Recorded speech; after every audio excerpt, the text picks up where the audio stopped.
Hello, ഇന്ന് ഞാൻ വന്നിരിക്കുന്നത് വളരെ വ്യത്യസ്തമായ ഒരു രുചിയിൽ എങ്ങനെയാണ് കൊഴുവ ഫ്രൈ ചെയ്യുന്നതെന്ന് നമുക്ക് നോക്കാം. നല്ല ടേസ്റ്റാണ് ഈ ഒരു രീതിയിൽ ഫ്രൈ ചെയ്തെടുത്താൽ, എല്ലാവർക്കും ഒരുപോലെ ഇഷ്ടപ്പെടും.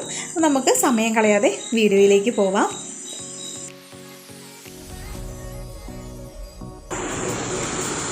ഞാനിവിടെ 1/2 കിലോ കൊഴുവയാണ് എടുത്തിരിക്കുന്നത്.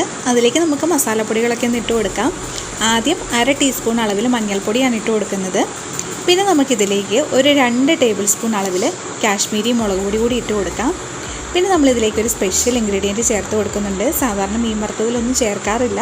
ഒരു 1/4 ടീസ്പൂൺ അളവിൽ ഗരം മസാല, പിന്നെ 1 ടീസ്പൂൺ കുരുമുളക് പൊടി, 2 ടേബിൾ സ്പൂൺ അളവിൽ കോൺഫ്ലോർ, പിന്നെ 1 ടീസ്പൂൺ അളവിൽ മൈദയും 1 ടീസ്പൂൺ അരിപ്പൊടിയും ഇട്ട് കൊടുക്കുന്നുണ്ട്.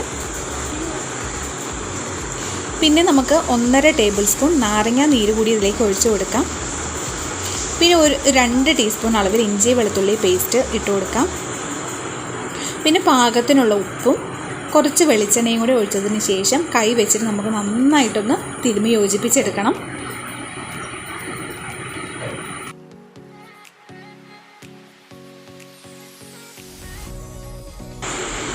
അങ്ങനെ ഞാനിവിടെ മസാലയിട്ട് നന്നായിട്ട് മീനിൽ തിരുമ്മി നന്നായിട്ട് യോജിപ്പിച്ച് വെച്ചിട്ടുണ്ട്. ഇനി നമ്മളിപ്പോൾ വറക്കുന്നില്ല. ഒരു 30 മിനിറ്റ് ഒന്ന് മാറ്റി വെച്ചതിന് ശേഷമാണ് നമ്മൾ വറുത്തെടുക്കുന്നത്. മസാലയൊക്കെ മീനിൽ നന്നായിട്ടൊന്ന് പിടിക്കട്ടെ. ഇപ്പോൾ ഞാൻ ഒരു പാൻ അടുപ്പത്ത് വെച്ചിട്ടുണ്ട്. അതിലേക്ക് വറുക്കാൻ ആവശ്യത്തിനുള്ള എണ്ണയും ഒഴിച്ച് കൊടുത്തിട്ടുണ്ട്. ആദ്യം നമുക്കതിലേക്ക് കുറച്ച് കറിവേപ്പിലയൊന്ന് ഇട്ട് കൊടുക്കാം. അപ്പോൾ ആ എണ്ണയ്ക്ക് കറിവേപ്പിലയുടെ നല്ലൊരു ഫ്ലേവർ വരും. ഇനി ഈ കറിവേപ്പില നമ്മൾ ആ എണ്ണയിൽ ഇടുന്നില്ല, ഒന്ന് വറുത്ത് കോരി മാറ്റുവാണ്. അതിന് ശേഷം നമുക്ക് മീനിട്ട് കൊടുക്കാം.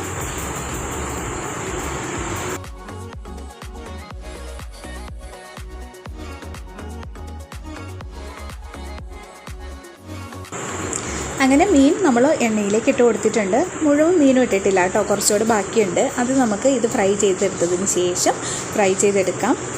ഇനി നമുക്ക് മീനിന് മുകളിലായിട്ട് കുറച്ച് കറിവേപ്പില കൂടി ഇട്ട് കൊടുക്കാം. പിന്നെ ഒരു മീഡിയം ഫ്ലെയിമിൽ വെച്ചിട്ട് ഫ്രൈ ചെയ്തെടുത്താൽ മതി. ഹൈ ഫ്ലെയിമിൽ വെച്ചാൽ പെട്ടെന്ന് കരിഞ്ഞു പോകും. അപ്പോൾ നമുക്ക് ഒരു സൈഡ് ഫ്രൈ ആയതിന് ശേഷം മറിച്ചിട്ട് കൊടുക്കാം.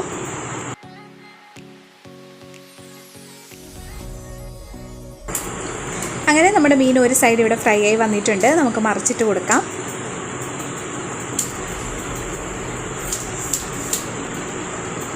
അങ്ങനെ മീൻ ഇവിടെ മറിച്ചിട്ടിട്ടുണ്ട്. ഇതുപോലെ നമുക്ക് ബാക്കിയുള്ളതും കൂടി ഫ്രൈ ചെയ്തെടുക്കാം. അപ്പോൾ നമ്മുടെ വളരെ ടേസ്റ്റി ആയിട്ടുള്ള കൊഴുവ ഫ്രൈ ഇവിടെ റെഡിയായി വന്നിട്ടുണ്ട്. നല്ല ടേസ്റ്റാണ് ഈ മസാലകളൊക്കെ ചേർത്തിട്ട് ഈ ഒരു മീൻ വറുത്തെടുത്ത് കഴിഞ്ഞാൽ. എല്ലാവരും ഇങ്ങനെ ഒന്ന് ട്രൈ ചെയ്ത് നോക്കണം. അതിനുശേഷം ഫീഡ്ബാക്ക് അറിയിക്കാനായിട്ട് മറക്കരുത്. പിന്നെ നിങ്ങൾ ട്രൈ ചെയ്തിട്ടുള്ള റെസിപ്പീസൊക്കെ മന്ന കിച്ചൺ എന്ന ഫേസ്ബുക്ക് ഗ്രൂപ്പിൽ അപ്ലോഡ് ചെയ്യാനും കൂടി മറക്കരുത് കേട്ടോ.